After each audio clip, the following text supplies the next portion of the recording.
So I'm going to be changing out the valve springs on these heads to go with the cam. You see I went with the dual spring style. They were spec'd for the cam, so this should work really well. I got all this stuff from Brian Tooling. It basically came as a whole kit. So I'm just going to be showing you guys how I've been replacing the springs.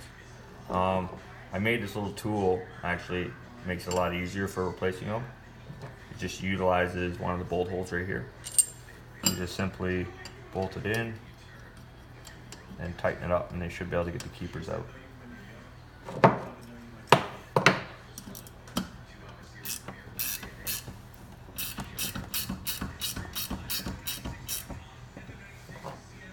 And I just use a little magnet to pull out the keepers, like this. Pull this back off.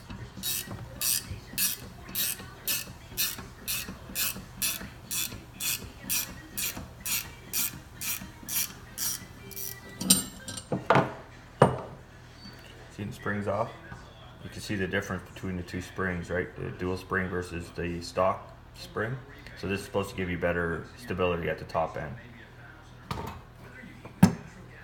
We're going to go ahead and pull the valve out.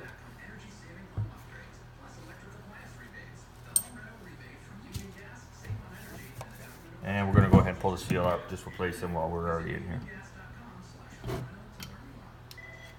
There's the stock seal.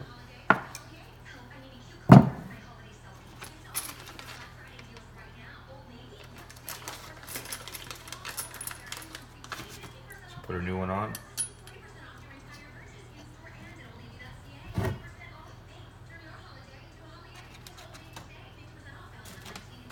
And I'm going to put a new seal on.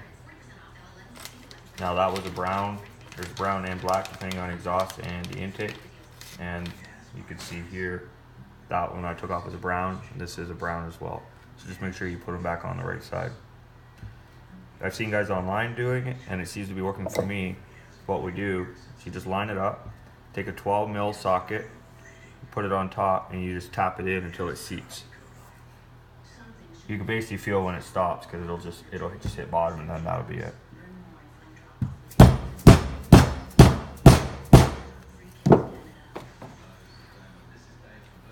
Just like that. So now we're going to go ahead, put the valve back in.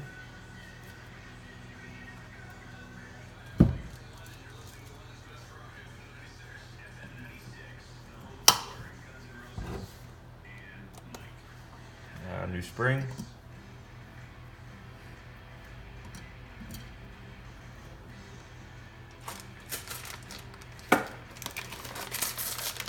And this kit also comes with titanium tops. They're much lighter than even the stock ones, so it should be a lot easier on the valve train being a little bit lighter.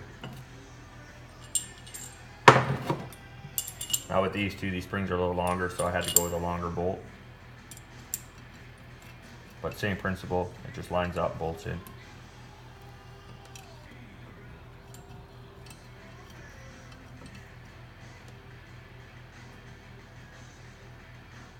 So I'll give you guys a view kind of how to line it up.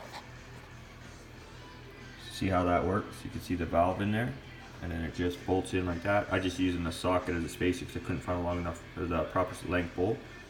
But you can see you just go that, so you crank it down, and the trick is just to keep it centered over the valve, so then you can get the keepers back in. So I'm going to go ahead and do that.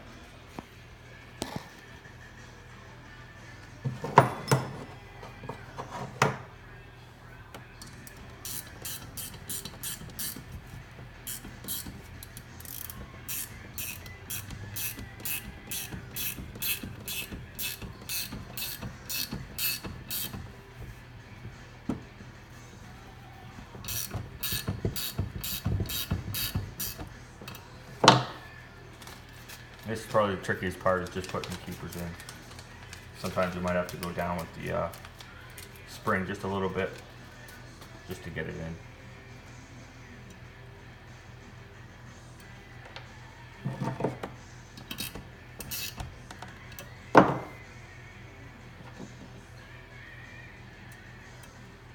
Okay, and then you just back them off.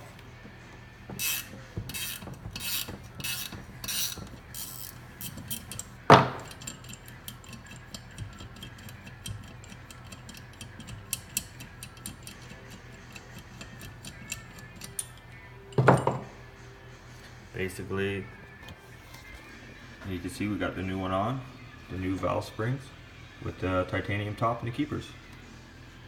So that's how I got the rest of the heads to do. I've already replaced the one. You can see I've got this whole head ready to go.